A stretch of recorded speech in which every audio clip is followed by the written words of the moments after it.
Salut, c'est Lou. Aujourd'hui, on se retrouve pour un nouveau Melting Talks. Nous sommes au BBC à Hérouville-Saint-Clair et aujourd'hui, nous sommes en compagnie de Paul Lanvoie. Comment ça va, Paul? Très bien. Super. Alors, est-ce que tu peux te présenter en quelques mots et nous dire quel est ton rôle au sein du Big Band Café? Alors moi, je m'occupe du Big Band Café. J'en ai pris la direction depuis 1999, donc ça commence à faire. J'étais un très jeune directeur parce que j'avais 26 ans quand je suis arrivé ici. J'en suis depuis le début le directeur et le programmateur. Ça commence à être une particularité. C'était plus courant au début des années 2000 d'avoir un directeur programmateur. Maintenant, il y a vraiment une partie de direction, administration et programmation. C'est vraiment trois postes différents. Mais je pense que si je n'étais que directeur, ce métier-là me plairait beaucoup moins. C'est vraiment la partie programmation qui me plaît. Et puis, en 2009, j'ai lancé avec deux autres personnes le Festival Beauregard qu'on a fondé. Et j'ai à nouveau pris la direction et la programmation de ce festival. On va dire que je suis plutôt un autodidacte. J'ai commencé début des années 90 à faire les premiers concerts dans les bars, dans mon lycée, etc. J'avais également un petit groupe de musique et j'étais assez passionné par la musique et pas passionné par les études, hélas. Ce qui fait que j'ai raccourci rapidement mes études. J'ai continué à essayer de faire des concerts. J'ai monté mon association. Euh, à l'époque, il y avait l'armée. Et tu pouvais soit faire un an d'armée, soit faire 2 ans d'objecteur de conscience. Objecteur de conscience, ça voulait dire que tu refusais de porter l'arme et dans ces cas-là, tu étais un peu comme un service civique maintenant, tu vois. Donc, tu étais dans une structure. Moi, j'étais au Centre régional de documentation pédagogique, CRDP, sur le campus universitaire. C'était plutôt une planque. Et ça m'a permis de continuer mon assos en parallèle, la développer et de toujours faire des concerts. Et donc, en 99, je faisais déjà des concerts au Big Band Café avec cette association-là dès 1993. Et quand ils ont cherché un nouveau directeur, j'ai postulé et j'ai été pris à ce moment-là. Et c'était quoi cette association? Elle s'appelait Back and Rock, Back comme le compositeur et Rock parce que à la base de la sauce, il y avait une autre personne avec moi qui était plutôt qui aimait bien la musique classique. Et dans l'idée, c'était de faire des concerts de rock, mais aussi des concerts de classique. On n'a jamais réussi à faire un concert classique. Mais l'association elle a gardé ce nom de Back and Rock et voilà, et c'est une asso qui s'est terminée après et moi j'ai continué mon chemin directeur du BBC et après le festival et après j'ai monté ma société pour gérer le festival donc voilà j'ai les deux aspects, le côté associatif avec le BBC, le côté secteur privé avec le festival. Ok. Et est-ce que tu peux nous présenter ce que c'est le BBC? Alors le BBC, c'est un lieu qui est labellisé. On dit que c'est une SMAC, une scène de musique actuelle. Donc on a un label qui est attribué par le ministère de la Culture. Comme tout label, on a des missions à respecter, des engagements à respecter. Moi j'ai écrit un projet artistique qui a été accepté par le ministère et j'ai obtenu ce label-là. Il y a à peu près une centaine de salles en France qui ont ce label-là. C'est un peu quelque chose d'assez unique dans le monde même. Et il n'y a pas d'autres pays qui ont un réseau comme ça de salles fortes et subventionnées pour pouvoir promouvoir la scène régionale, promouvoir les jeunes artistes, faire des actions culturelles dans des écoles, voilà. Donc on ne fait pas que des concerts, on fait aussi bien sûr des résidences d'artistes, on a des locaux de répétition, on fait des formations. Et pour toute cette activité-là, on obtient des subventions de l'État, de la région, de la ville, du département. Donc on est un lieu dit subventionné, comme peut l'être un centre d'art national ou, voilà, ou un opéra. Euh, et, et en fait, l'objectif, c'est de rendre accessible la culture. Donc l'idée, c'est aussi de faire des concerts avec des prix le plus bas possible, voilà, et de promouvoir les jeunes artistes. Alors au BBC, tu peux aussi bien avoir quelqu'un de très connu qui vient faire un concert, mais tu as aussi des groupes plus découvertes qui vont faire peut-être que 200 ou 250 places et tu vas perdre un peu d'argent, mais puisque tu as des aides financières, ça te permet de continuer cette activité-là. Donc c'est assez passionnant. Et voilà, le BBC, c'est une vieille salle parce qu'elle est sortie de terre en 92. Euh, et, et en fait, on a eu le label qu'en 2004. C'est-à-dire qu'en 99, quand j'ai pris la direction, le BBC n'est pas celui que tu connais là, que tu as vu. C'était un lieu beaucoup plus petit, qui était un ancien restaurant transformé en salle de concert. On y accueillait 150 places, 150 personnes. Et voilà, en 2004, on a eu cet agrandissement-là. Et désormais, on est en train de travailler avec les équipes sur un nouveau projet d'un agrandissement du BBC à nouveau pour faire en sorte qu'il soit plus aux normes des nouvelles attentes des fiches techniques des artistes, du public, etc. Donc c'est assez passionnant de se dire que peut-être que j'aurais connu 3 étapes de cette salle-là. Ça va prendre un peu de temps parce que les dossiers prennent du temps, mais on pense que d'ici 3 ans, 4 ans maximum, il y aura un nouveau BBC. En fait, c'est la technique. La technique évolue énormément. C'est-à-dire que quand on a ouvert cette configuration en 2004, on était peut-être la plus belle salle de musique actuelle de Normandie. Il n'y avait pas le 106 à Rouen, il n'y avait pas le Tetris au Havre, la Luciole n'avait pas été agrandie, il n'y avait pas le Cargo. Et très vite, d'autres salles sont arrivées avec des scènes plus grandes, des hauteurs sous plafond plus grands, etc. Et les artistes, en fait, ils nous envoient des fiches techniques. On doit respecter une fiche technique, une implantation lumière, de la vidéo, du décor, etc. Et nous, le BBC, il est devenu le plateau du BBC, la scène, la hauteur, etc. C'est devenu trop petit pour faire quelque chose de correct. Et ce qui fait que souvent, à 50%, on n'arrive pas à accueillir comme il se doit. On ne peut pas respecter totalement la fiche technique de l'artiste. L'important, c'était de revenir dans des normes actuelles de technique. Et l'idée, c'est aussi d'agrandir la salle. Donc là, l'idée, clairement, c'est d'avoir 2 salles, garder celle-là telle qu'elle, et avoir une autre salle juste à côté plus grande qui nous permettrait d'accueillir plus de monde. On a une chance d'être une salle qui fonctionne très très bien, on enchaîne énormément de complets, on refuse beaucoup de monde et l'idée c'est effectivement de pouvoir accueillir un peu plus de monde, ça ce serait pas mal. Si demain j'ai une salle qui peut accueillir 1000 ou 1200 personnes, ça me permettra de travailler sur des tournées d'artistes que je ne peux pas actuellement accueillir d'un point de vue technique, mais également d'un point de vue financier. Clairement, plus l'artiste est connu, plus il se vend cher, et plus l'artiste est connu, plus la partie technique est importante. Donc ça nous permettrait effectivement de faire évoluer notre programmation tout en gardant ce qui fait le BBC, et puisqu'on garderait le BBC actuel. Et ça, c'est génial, parce que les gens se sont habitués, ils sont très attachés à cette salle-là, et je trouve que pas la détruire, c'est top. Et construire une autre à côté et faire communiquer ces 2 salles-là, c'est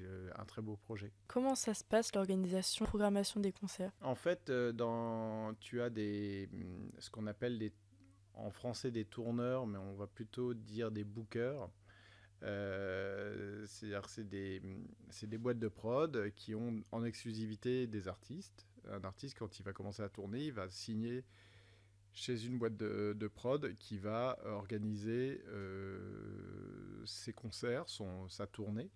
C'est pas plusieurs qui s'occupent d'un artiste, c'est une prod qui s'occupe d'un artiste et il en a l'exclusivité. Donc on reçoit des listes de groupes comme ça par mail, où on nous appelle, on voit que un tel va bientôt sortir son album. Sortie de l'album en mars, première partie de tournée avril, mai, puis festival, deuxième partie de tournée à l'automne. Est-ce que tu aimerais les accueillir? Et donc tu es en discussion avec ces bookers-là, tu discutes, tu fais des budgets prévisionnels, tu regardes si ça vaut le coup de le faire, tu regardes si les dates peuvent convenir, tu négocies, tu essaies de négocier le cachet, les conditions d'accueil. Et puis, une fois que tu t'es mis d'accord, tu confirmes, tu signes un contrat. Et ensuite, tu mets en vente, la date et tu espères faire du monde, le plus de monde possible sur cette date-là. Et donc, c'est comme dans tout métier, c'est-à-dire que tu as les gens qui te connaissent, qui t'appellent, qui savent que tu as déjà fait cet artiste-là, qui te demandent si tu veux le refaire. Euh, des fois, on t'appelle en disant Paul, écoute ce groupe-là, je pense vraiment que c'est dans les trucs que tu aimes et j'aimerais bien savoir ce que tu en penses. Donc, tu vas écouter des groupes, tu vas apprécier, tu vas avoir des coups de cœur des fois, tu vas te dire j'adore trop, je veux le faire. Et puis, il y a aussi des choses que en tant que programmateur, tu ne peux pas uniquement programmer des choses que tu aimes. Tu vois, moi, c'est impossible de tout aimer ou t'es bizarre. Donc, et moi, mon but, c'est de faire une programmation pour le public le plus large possible. Donc, je veux aussi bien des fois faire un concert de blues parce qu'il n'y en a pas beaucoup sur la région et il y a des amateurs de blues et on a des super concerts de blues ici. Demain, c'est un concert électro, une nuit électro qui va s'arrêter à 6h du mat. Début février, on a fait Miosec. Dimanche, on a fait Fat White Family, un groupe anglais très rock. Euh, on va on va faire Last Train début avril en rock français. Je vais faire du reggae fin avril. Voilà, du rap avec AMK ou avec Carbone qui arrive aussi bientôt. Donc l'idée, c'est de rester quand même dans un champ de musique actuel et respecter la configuration de la salle. C'est-à-dire que le BBC, c'est une salle de 600 debout. Donc tu peux pas non plus faire des choses trop calmes aussi. Tu vois, y a des choses qui vont plus aller dans des théâtres. On a la chance des fois de pouvoir aller. On va faire Thomas Fersen et Vincent Delerme prochainement au théâtre d'Hérouville. On a la chance d'avoir ce théâtre qui accepte de nous ouvrir ses portes pour faire certaines dates. Et donc voilà, tu reçois tout ça, tu essaies de construire ta programmation en essayant d'avoir des styles très variés, pas que du rap, pas que du rock, et répondre à des attentes. Et ça, c'est plus qu'important. Après, voilà, moi, le principal, c'est que ce qui se passe sur scène, c'est que ce soit de qualité. Après, des fois, il y a des choses que j'aime pas, moi j'écouterai pas, mais je trouve que c'est de qualité ce qui me propose sur scène, et à partir de là ça va. Des fois tu aimes et ce qu'ils te propose sur scène c'est nul et t'es encore plus déçu. Et c'est toujours eux qui vous contactent ou ça vous arrive parfois de contacter des artistes? Alors comme je le disais, nous on n'appelle pas directement les artistes. Souvent on pense que je passe ma vie avec des artistes, surtout en plus avec Beauregard derrière. Alors que non, on n'est pas en contact avec ça. Heureusement, t'imagines, les pauvres artistes, il fallait qu'ils laissent leur téléphone et que tout le monde avait leur 06, ça marcherait pas trop. Donc, donc on m'appelle et puis moi, je peux appeler aussi. Tu vois, je peux tomber sur un groupe que j'aime bien, je peux aller, je vais essayer de chercher qui s'en occupe et je vais l'appeler. Des fois, on connaît assez bien les gens pour même appeler quelqu'un en disant tu sais qui s'occupe d'un tel, même si c'est pas lui. Il va me dire si c'est mon voisin d'à côté que j'aime pas, mais voilà, c'est lui qui l'a chopé. Et donc c'est une question de confiance, c'est des relations, c'est beaucoup de relations humaines. Hein, c'est des gens qui vont aimer travailler avec toi ou avec toi et le BBC, des artistes qui aiment le BBC, qui disent aussi à leur manager, tiens, la prochaine tournée, j'aimerais bien refaire un BBC, est-ce que tu peux voir, etc. Il peut y avoir plein de moments comme ça. Donc des fois, c'est moi qui vais vers eux, des fois, c'est eux qui vont vers moi. C'est très ouvert. Et concernant l'ISPN, pourquoi ce choix de partenaire avec le BBC? Je trouve que c'est bien d'avoir qu'une salle de concert ait des passerelles avec des écoles.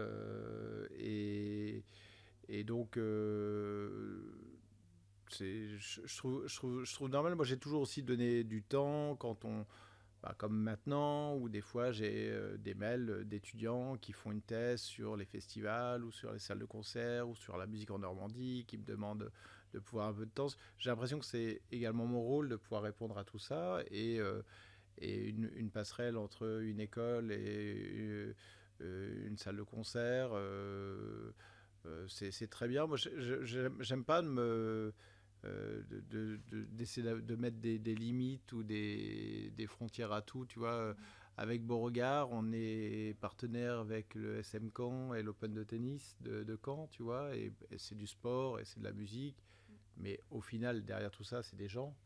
Et ceux qui aiment le tennis, pourquoi ils n'aimeraient pas la musique, tu vois? Donc, il y a des liens, et puis c'est important de marquer et d'ouvrir le plus largement ces relations. Et vous avez eu l'occasion de travailler avec des alternants pour le T'es pas connu? Avec des alternants, non, j'ai pas eu ça. Alors, on a pris des fois des alternants BBC. Alors, on a un problème majeur dans cette salle. C'est aussi bien pour ça qu'on va faire des travaux, mais c'est que tu n'as pas vu, mais on a vraiment des tout petits bureaux. C'est-à-dire qu'on est une équipe de 9 salariés quand même, permanents, et on a 3 petits bureaux. Donc c'est assez compliqué. Et donc pouvoir prendre un étudiant en alternance, je ne saurais même pas où le mettre physiquement avec un bureau, tu vois, c'est terrible, mais c'est comme ça. Et donc, ça nous arrive de prendre des stagiaires, et souvent les seuls stagiaires qu'on prend, souvent c'est en technique, parce qu'en fait, quand tu prépares un concert, là, ce qu'ils sont en train de faire pour demain, et ben, c'est pas un bureau, là c'est que tu travailles sur la scène, dans les locaux techniques, etc. Donc tu n'as pas besoin de bureau. Donc prendre un alternant ou un stagiaire sur cette partie-là, c'est plus simple. Après, prendre quelqu'un en communication, ou avec moi en production, ou avec ma collègue en administration et comptabilité, j'aimerais bien, mais je ne peux pas l'accueillir.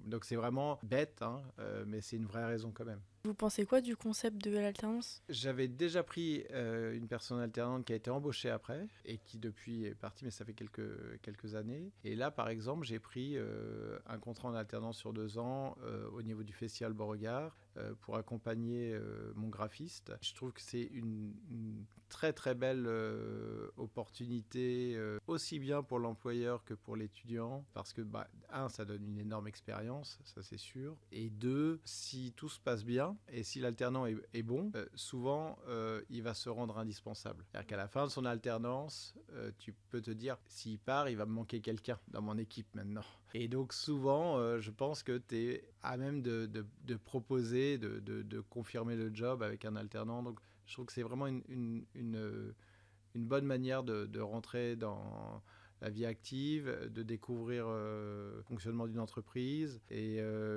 sans, pour l'employeur, prendre un risque financier si démentiel. Il y a quand même des prises en charge qui sont pas négligeables. Et en plus, ça crée quand même un premier salaire pour l'alternant qui peut commencer à être un petit peu autonome dans sa vie. Donc, non, je trouve que c'est une super solution, mais bon, ils sont encore en train de revoir les choses en ce moment, j'ai l'impression, et j'espère qu'ils vont pas trop renier sur cette façon sur les contrats en alternance. Ce serait bien dommage. Et donc vous nous parlez de changement du festival de Beauregard, donc qui est un concept énorme donc à Caen. On sait que vous voulez innover. Est-ce que vous aurez une innovation à nous partager Avec le Festival Beauregard et le site que l'on exploite du parc de Beauregard, on est arrivé au maximum. C'est-à-dire qu'on n'a plus du tout d'endroit où on se dit tiens, cet endroit-là, on pourrait l'investir et faire tel truc. On utilise vraiment 100% du site de Beauregard. Donc, et on trouve que au bout du compte, ce qu'on a réussi à faire, les implantations qu'on a réussi à faire, les 2 scènes face à face comme ça, les 2 clairières, on trouve que ça marche bien. Après, on est plutôt du genre et même si ça fait complet et même si ça fonctionne bien, il faut jamais rester sur ses acquis comme ça en disant c'était top, donc on refait la même chose. Il faut toujours se dire qu'est-ce qu'on peut faire. Il y a bien un truc où ça n'allait pas, donc on est encore là, voilà, à travailler sur améliorer telle partie, de se dire que ce bar-là, il n'est pas très joli, qu'on pourrait peut-être en faire quelque chose de plus sympa, que l'expérience devrait être meilleure. Et donc dans tous les domaines. Donc après l'édition du festival, en septembre, on revoit toutes les équipes, secteur par secteur, et on leur demande un bilan, le bon, le pas bon, les difficultés qu'ils ont pu rencontrer, etc. Et on essaie encore et encore de s'améliorer. Voilà. Après, il y a des fois des problèmes qui arrivent et sur lesquels, par exemple, il y a des projets immobiliers sur la presqu'île d'Hérouville, et ce qui est sur le parking public, tu vois. Donc je sais que mon parking public, je le perds.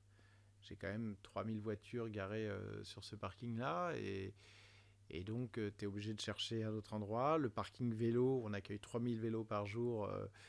On va le perdre aussi. Donc, on est obligé de travailler sur d'autres solutions, d'essayer de trouver d'autres terrains. Mais d'autres terrains, ça veut dire un nouveau cheminement pour les festivaliers. Donc, souvent, les gens se disent, quand tu fais un festival qui dure 3 jours ou 5 jours, peu importe, ils n'ont pas l'impression que c'est un travail à l'année. Alors moi, ils savent que j'ai un autre travail avec le BBC, et pourtant, le festival me prend autant de temps que le BBC, si ce n'est plus. Et j'ai une équipe de 10 salariés permanents sur le festival, et qui sont jeunes, hein, la moyenne d'âge elle est plutôt 25, 26 ans. Et c'est marrant parce que j'en parlais récemment avec eux, et ils me disent des fois, même leurs propres amis disent mais autrement, tu fais quoi? Tu vois, style, euh, c'est pas possible que tu travailles 1 an sur Beauregard. T'as pas suffisamment de travail. Et en fait, on comprend pas que Beauregard, c'est non-stop. C'est-à-dire que le seul moment de pause, c'est le mois d'août. Et en septembre, bah, t'es reparti. Il faut refaire les nouvelles offres de partenariat, rechercher nos partenaires. Il faut refaire un nouveau visuel. On met en vente en octobre. Il faut que la billetterie soit prête. La communication, il faut refaire le bilan avec tous les médias. Il faut retravailler des nouvelles conventions, trouver des nouveaux médias. En novembre, tu commences à annoncer les premiers artistes. Il faut que la billetterie soit ouverte. Il faut que tu commences à communiquer, que tu vendes des billets. En technique, bah, comme je te disais, il faut faire tous les bilans, faut à nouveau réserver, il faut travailler le nouveau dossier de sécurité. Il y en a dans tous les sens, et ça nous prend effectivement, ça nous occupe 11 mois dans l'année sans aucun problème, avec une équipe de 10. Et donc voilà, ce qui est bien, parce que j'ai le BBC, gérer une salle et gérer un festival, c'est deux choses très différentes, et je suis assez comblé par ça. Après, j'avoue que tous les ans qui passent, je me fais plus vieux, comme tout le monde, mais à partir d'un certain âge, tu le sens encore plus. Et des fois, c'est malgré la passion, malgré la, euh, la réussite, parce que j'ai la chance que ce soit le BBC ou le festival, ça fonctionne bien. Malgré tout ça, des fois, tu peux avoir une lassitude, une fatigue qui arrive. Manager des équipes, c'est lourd aussi. Manager 2 équipes, être dans 2 bureaux. Tu vois, ce matin, j'étais à l'autre bureau. Cet après-midi, il faut que je sois à celui-ci. Gérer 2 équipes, ça demande énormément d'énergie. Et, euh, et voilà, des fois, je me dis, oh, est-ce qu'il ne faudrait pas que je lâche un truc, quoi, tu vois, parce que je commence à être un peu au bout, même si j'en ai pas envie. J'ai l'impression. Et puis, tu as envie de profiter aussi. Moi, je travaille non-stop. Euh, je vais pas me plaindre. Ça marche très bien pour moi. Je suis pas du tout à me plaindre, mais je travaille non-stop. Tu vois, là, j'avais concert dimanche au BBC, j'ai concert samedi. Et ben, j'aurais pas eu une journée de pause en 7 jours. En 14 jours, j'aurais pas pris une journée de pause. Donc, euh, et puis t'es pris le soir par les concerts du BBC, les réunions. C'est très très prenant. Et l'événementiel, en règle générale, c'est quelque chose qui te qui prend énormément de temps, et qui fait que tu es rarement chez toi, en fait, au bout du compte. Donc quand il y a un concert, donc toute l'équipe, elle est là obligatoirement? Alors, pas toute l'équipe. Par exemple, la personne à la communication n'est pas forcément là, ou voilà, donc on se relaie. Après, c'est difficile pour moi de. Je vais pas dire que je suis utile sur un concert. Avant, je l'étais, c'est-à-dire qu'avant, je travaillais vraiment, je faisais même le bar. Et encore maintenant, si je vois qu'il y a besoin d'un coup de main au bar, je ne vais pas laisser mes collègues dans le jus, je vais aller les dépanner. Mais j'ai la chance d'avoir une équipe beaucoup plus complète que quand j'ai commencé, et qui fait que voilà, le travail que je faisais avant, quand j'ai démarré au BBC, on faisait le ménage après dans la salle, hein. Jamais on avait une société de ménage qui venait laver le BBC. On n'avait pas les moyens. Maintenant, voilà, on a cette chance-là. Heureusement, c'est professionnalisé. Mais j'aime bien être là, parce que mon métier, c'est programmateur. Donc, si je suis pas là les soirs de concert, même avec mes équipes, tout ça, c'est important. Maintenant, j'avoue que tu ne me vois pas partir à minuit à chaque concert. C'est-à-dire que je vais arriver le matin, normal, comme tous les matins, vers 8h30. Je vais faire le concert, je vais ouvrir les portes, je vais regarder le début du concert. Des fois, j'ai envie de regarder tout le concert et je suis content. Et là, je ne travaille pas, mais je suis dans ma salle quand même. Et des fois, je vais partir à 9h30, 10h et je vais rentrer chez moi. Mais ça te fait quand même une journée de 8h30 à 10h30. Tu vois, Et quand tu rentres à 10h30 chez toi, on va dire que ta soirée, elle est plus derrière toi que devant toi. Tu vois. J'ai pu voir aussi que le BBC était actif sur les réseaux sociaux. Donc, Ouais. quelle place ils ont pour la vie du BBC? De toute façon, maintenant, c'est l'outil le digital, c'est vraiment l'outil de communication premier. C'est-à-dire que je pense qu'on est capable maintenant. Il y a 10 ans, on me disait oh, bientôt on fera de la com 2.0, etc.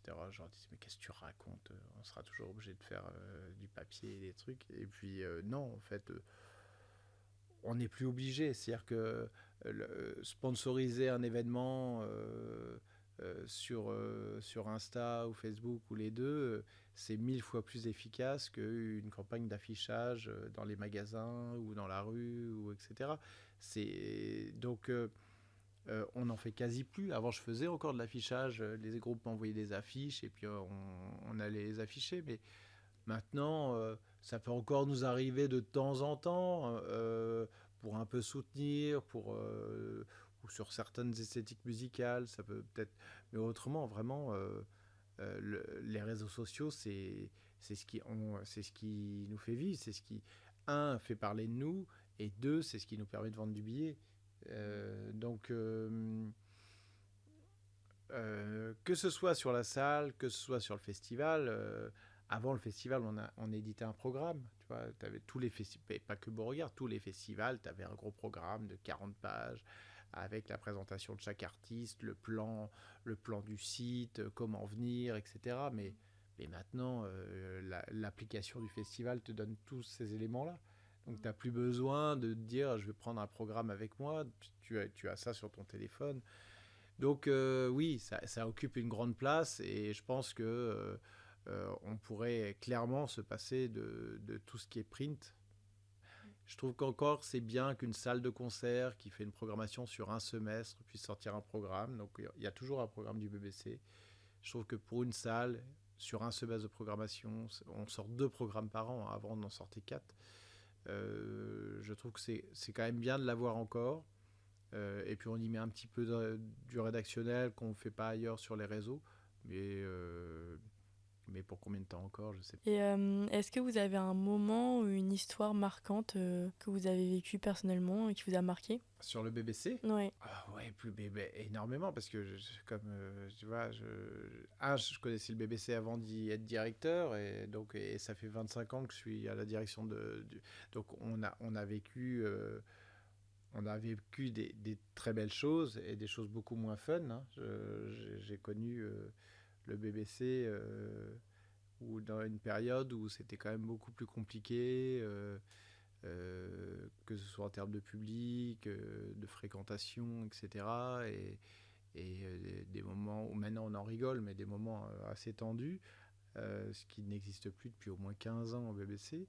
Mais et puis des belles choses, que ce soit bien sûr un concert qui nous a scotché, des soirées que et tu peux passer après, tu sais pas pourquoi, mais l'artiste il revient dans la salle, tu prends un verre au bar et au bout du compte, tu restes jusqu'à 3h du matin à discuter avec l'artiste parce que voilà, t'as plein de choses à lui dire.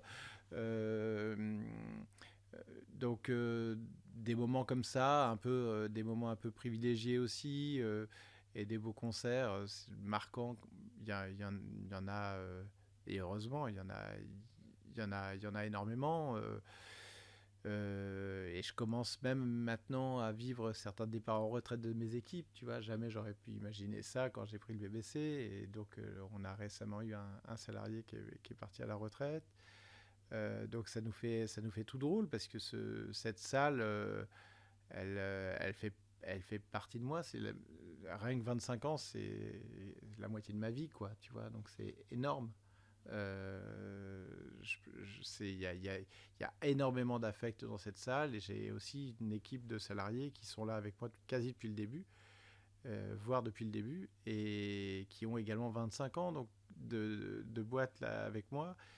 Donc c'est une famille, c'est un truc. Je pourrais, je pense que le jour où je partirai du BBC, j'aurai vraiment des larmes parce que je pense qu'il n'y a pas un centimètre carré dans cette salle-là que je connais pas, quoi. Et est-ce que vous avez un artiste de rêve que vous aimeriez programmer au BBC ou à Beauregard? Ouais, bah, écoute, au BBC, vraiment, j'ai invité par rapport à la capacité de la salle. Tu vois, tu peux pas dire je vais faire Radiohead au BBC.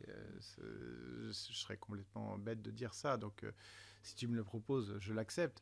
Mais je pense qu'au BBC, j'ai quand même eu effectivement des, des grands artistes, des très grands artistes qui sont passés ici et qui font maintenant des zéniths et voire plus. Et quelque part, tu es un peu fier d'avoir cru en ces artistes-là dès le début. Ou tu vois, Mathieu Chédid, si tu prends Mathieu Chédid, j'ai organisé son premier concert à Caen à l'Espace Puzzle. C'est un petit théâtre de 100 places sur Caen.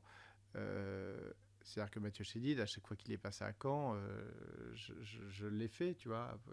BBC, la Fonderie, et après les Zéniths, et voilà. Donc, voir des artistes que tu as voilà, connus très tôt et que tu as fait et qui remplissaient 100 personnes, et voir après l'évolution qu'il y a, c'est une fierté. Après, sur Beauregard, c'est différent parce que là, Beauregard, j'ai déjà comblé un certain nombre de rêves de programmation. Ça, j'ai cette chance-là d'avoir réussi à faire Dépêche Mode, qui pour moi est un groupe que vraiment j'écoute depuis l'âge de 13 ans, tu vois. Donc, le faire, c'était mon Graal à moi, et d'avoir réussi à aller jusqu'au bout et de voir Dépêche Mode et Hérouville Sinclair, c'était fabuleux. J'ai réussi à faire Pixies, Portishead, Nick Cave, PJ Harvey. Moi, c'est tous ces groupes-là que j'adore et que j'ai réussi à faire. Là, dans quelques jours, je vais faire Peter Hook, qui est le bassiste de Joy Division. Et moi, Joy Division, c'est ma base musicale.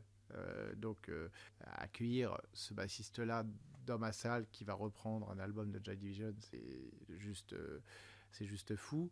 Et puis après, alors c'est pas un secret pour ceux qui me connaissent, mais c'est vrai que j'ai jamais réussi à faire les Cure, alors que voilà, c'est mon Graal numéro 2, c'était Cure et Dépêche Mode. Et si un jour j'y arrive, je pense que je serai le programmateur le plus comblé, parce que j'aurai réussi à faire vraiment tous ceux que je voulais. Après, pourrais me parler de Radiohead, tu pourrais me parler même à Paul McCartney. J'adorerais faire Paul McCartney, tu vois, parce que qui rêverait pas de faire dans sa vie Paul McCartney. Donc il y en a d'autres, mais après il y a toujours ceux avec qui tu as une histoire musicale.